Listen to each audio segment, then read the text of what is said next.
डिम्पल सिंह ने भरे मंच के सामने दिए पवन सिंह को चुम्मा। तो क्या खबर की जानकारी जानेंगे इसी वीडियो में। उससे पहले आप चैनल पे नए हैं तो चैनल को सब्सक्राइब और वीडियो कर दें लाइक। चलती खबर की ओर तो आप लोग को बता दें भाई लोग, पावर स्टार लाइव शो के दौरान डिम्पल सिंह ने दे दिए पावर स्टार को चुम्मा। इस चुम्मे को देखकर भोजपुरी के सारे एक्टर्स और हीरोइन हो गई हैं पागल कि डिम्पल सिंह ने ये क्या कर दिया पवन सिंह के साथ। पवन सिंह भी नहीं समझ पाए, डिम्पल सिंह अचानक आई दौड़ती हुई और लाइव शो के दौरान उन्होंने कर लिया किस।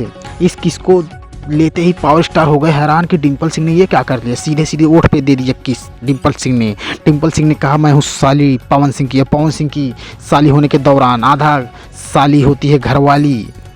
ये भाषण सुनकर वहाँ के फैंस हो गए बहुत खुश कि डिम्पल सिंह ऐसा भी कुछ कर सकती हैं। अब पावर स्टार तो खुश हो ही गए डिम्पल सिंह का किस लेके।